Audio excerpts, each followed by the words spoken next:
Friends आमी श्वेता आज के आबार आपनादेर सामने चले एसेछि। आशा करछि सबाई खूब भालो आछेन और आजके आपनादेर जोन्नो एकटा रेसिपि निये चले एसेछि। आजके जेटा करब सेटा एकटा मिष्टि रेसिपि करे देखाबो। सेटा हलो राबड़ी। खूब सहजे करा जाबे और बाड़िर खूब कम उपकरण दिये हये जाबे, किन्तु खेते खूब भालो होबे।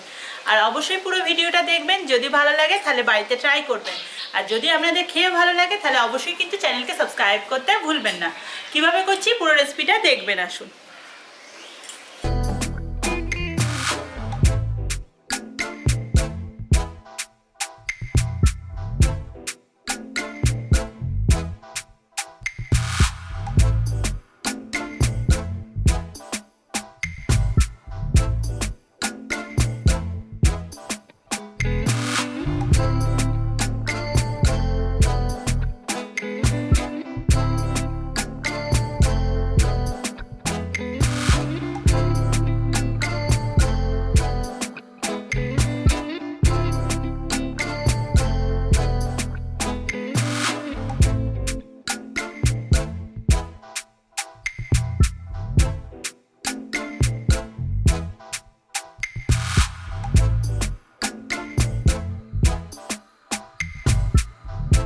राबड़िर जोन्नो जा जा लागबे आमि गुछिए नियेछि, दिये बसे पड़ेछि। एबार रान्नाटा आमि शुरू करे देब। आमि राबड़ी करार जोन्नो एखाने गरुर दूध निये नियेछि और एटा आमि 1 केजी नियेछि। एबार सबार प्रथमे आमि आगे ग्यासटा अन करे निচ্ছি। कड़ाईटा गरम करे नियेछि। एबार आमि कड़ाईर मধ্যে दूधटा दिये दिচ্ছি।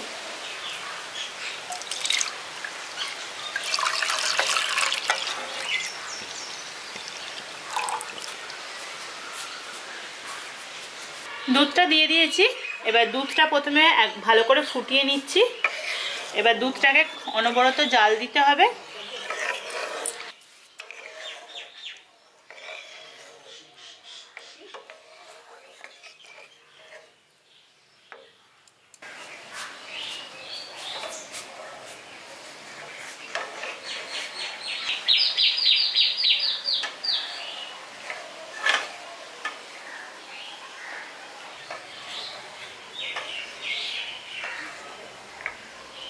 দেখুন এখানে দুধটা ভালো মতো গরম হয়ে গেছে। এটা হালকা হালকা ফুটতে শুরু হয়ে গেছে।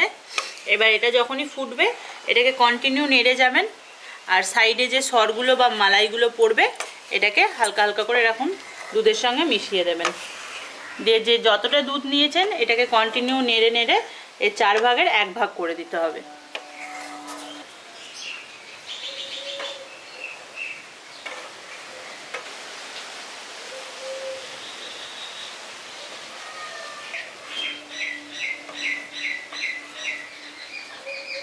দুধটা এখানে আমি গ্যাসটা কমিয়ে দিয়েছি। দুধটা এখানে হোক ততক্ষণ আমি এখানে 10 খানা কাজু বাদাম আর 4 খানা আমন্ড নিয়ে নিয়েছি। এবার এই বাদামটাকে আমি গুঁড়ো করে নিচ্ছি।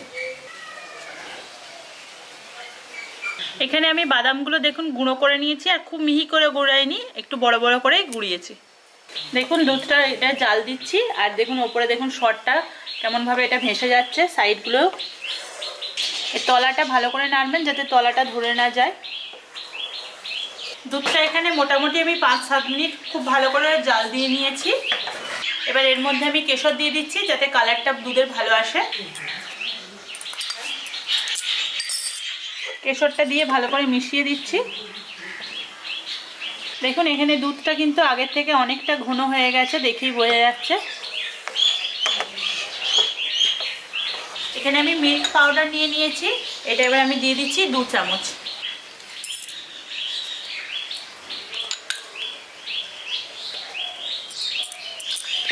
এটা দিয়ে ভালো করে আবার মিশিয়ে দিচ্ছি।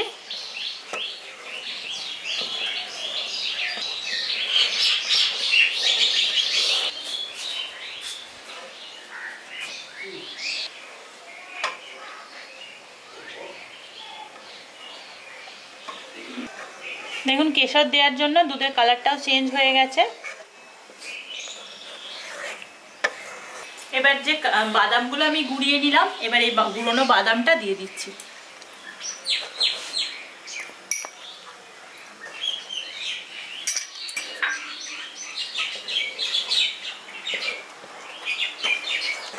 বাদাম গুঁড়োগুলো দিয়ে দেওয়ার পর এটাকেও দেখুন ভালো করে মিশিয়ে দিচ্ছি। এবার এর মধ্যে আমি দিয়ে দিচ্ছি স্বাদ মতো চিনি। আমি এখানে হাফ কাপ মতো চিনি নিয়ে নিয়েছি, আপনারা যেমন মিষ্টি খান তেমন দিতে পারেন।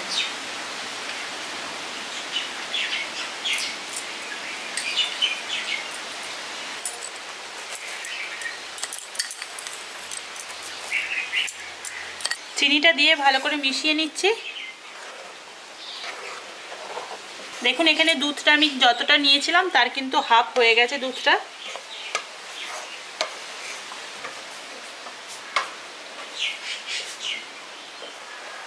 এখানে রাবড়িটা প্রায় শেষের দিকে হয়েই এসছে। এটা এবার সবার শেষে আমি এর মধ্যে দিয়ে দিচ্ছি, এখানে আমি 4টে এলাচকে আমি গুঁড়ো করে নিয়েছি। এবার এই এলাচ গুঁড়োটা দিয়ে দিচ্ছি। এলাচের গুঁড়োটা এবার দিয়ে দিলাম, এটা খুব সুন্দর একটা ফ্লেভার আসবে। আর এটা দিয়ে আবার মিশিয়ে দিচ্ছি।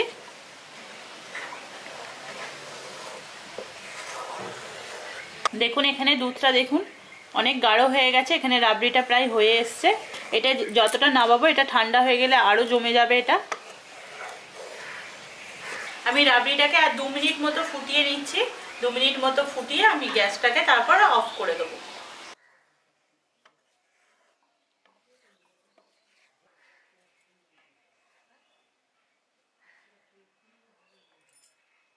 দেখুন এখানে দুধটা 4 ভাগের 1 ভাগ হয়ে গেছে, আর দুধটা দেখুন দানা দানা হয়ে গেছে আর খুব মোটাও হয়ে গেছে। এটা একদম রাবড়ির জন্য একদম পারফেক্ট। আমি এবার গ্যাসটা অফ করে এটাকে প্রথমে ঠান্ডা করে নেব।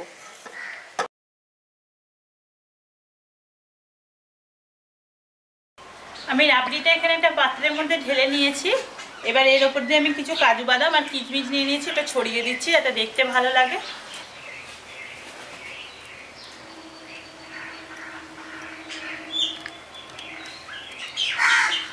রাবড়িটাকে ভালো করে ঠান্ডা করে নিচ্ছি। ঠান্ডা হয়ে গেলে এটা আমি 2 ঘন্টা ফ্রিজে রেখে দেবো। ফ্রিজে রাখার পর আপনাদেরকে দেখাবো কত সুন্দরভাবে রাবড়িটা সেট হয়েছে। রাবড়িটা 2 ঘন্টা ফ্রিজে রেখে দিয়েছি। এবার আমি এটা ফ্রিজ থেকে নিয়ে চলে আসছি।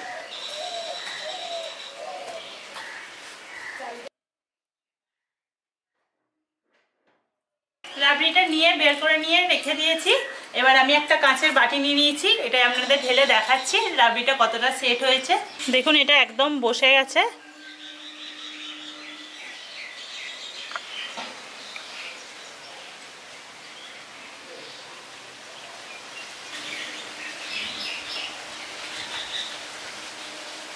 আপনাদের যদি এই রাবড়ি রেসিপিটা ভালো লাগে তাহলে অবশ্যই বাড়িতে ট্রাই করবেন, আর অবশ্যই চ্যানেলকে কিন্তু সাবস্ক্রাইব করতে ভুলবেন না, আর একটা লাইক করে দেবেন যাতে এরকম নিত্য নতুন রেসিপি আপনাদের সাথে আবার শেয়ার করতে পারি। আর যদি ভিডিওগুলো ভালো লাগে তাহলে আপনাদের প্রিয়জনের মধ্যে প্রচুর শেয়ার করে দেবেন। আবার নেক্সট দিন আসবো কোনো নতুন রেসিপি নিয়ে। সবাই ভালো থাকবেন, সুস্থ থাকবেন, সাবধানে থাকবেন। আজকের মতো বাই বাই।